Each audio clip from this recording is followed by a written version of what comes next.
L'interview découverte d'Europe 1, Caroline Roux, après la réouverture du Musée de l'Homme à Paris, vous nous proposez une rencontre étonnante avec une ethnomusicologue. Elle s'appelle Sylvie Lebaumin. Bonjour Sylvie Lebaumin. Bonjour. Alors vous êtes docteur en ethnomusicologie. Je vous avoue qu'avant de vous recevoir, je ne savais pas que ça existait. Quand vous revenez, vous, avec des pièces de musée, eh bien, ce sont des musiques, des sons que vous rapportez du terrain.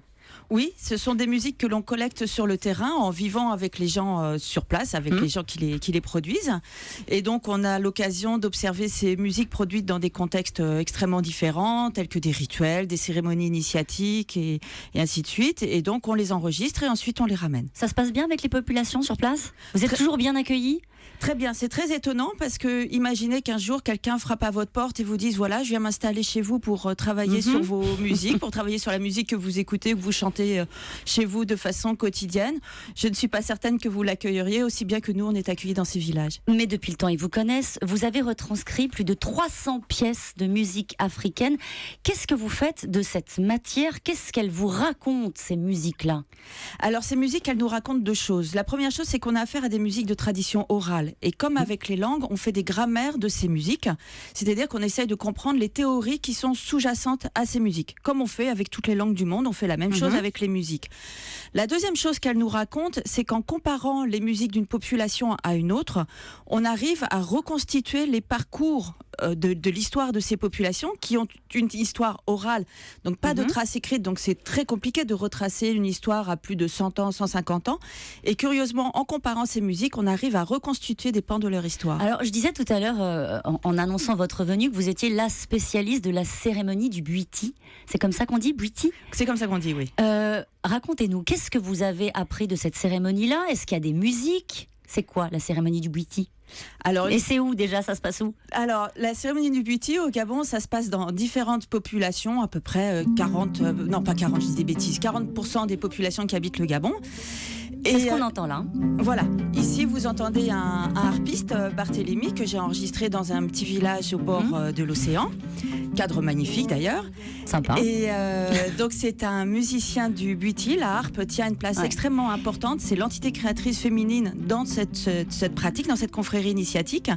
Et donc c'est une confrérie initiatique qui est réservée aux hommes et qui est destinée à leur faire comprendre à la fois d'où viennent leur société, leur communauté, et aussi quel va être leur chemin d'homme dans leur existence. Bon, vous êtes passionnée, clairement, quand vous parlez de ça. Vous êtes musicienne, vous aussi. Je suis C'est comme ça que vous êtes venue à cette discipline, l'ethnomusicologie. Vous étiez flûtiste, violoncelliste, et puis à un moment donné, vous vous êtes dit quoi ? Les salles de concert, c'est pas pour moi, je veux aller sur le terrain, je veux partir en Afrique. C'est ça. C'était surtout travailler avec des musiciens vivants. Travailler avec des gens qui créaient la musique et qui étaient encore vivants. J'étais une baroqueuse, ce qu'on appelle une baroqueuse. Je travaillais sur baroqueuse. Voilà, c'est ça, sur les musiques anciennes, sur les musiques baroques. Mais dans ces cas-là, on a affaire qu'à des compositeurs morts, on a affaire à des musiques qui sont dans des bibliothèques. Et là, en découvrant l'ethnomusicologie lors de mon enseignement, l'enseignement que je suivais à la Sorbonne, j'ai tout de suite décidé que c'était ça que je voulais faire, parce que j'avais envie de vivre avec les gens et de comprendre ce qui se faisait en instantané. Mais vous avez encore des choses à découvrir. On est en 2015, il y a encore certes des sociétés traditionnelles un petit peu partout dans le monde, mais est-ce qu'on a encore des musiques à découvrir ?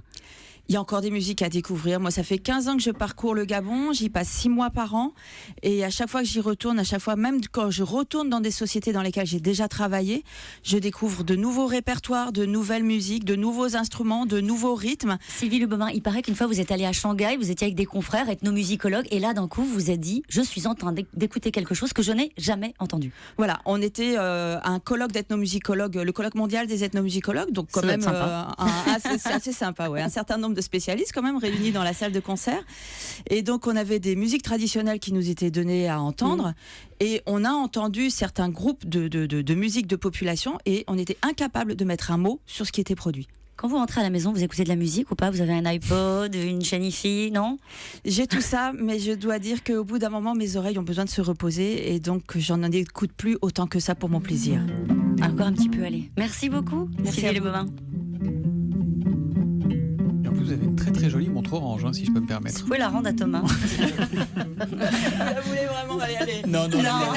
Elle a fait beaucoup de terrain, elle est collector. Mais toutes les montres orange ont une histoire dans cette maison. Merci beaucoup, en tout cas, merci Caroline. À demain.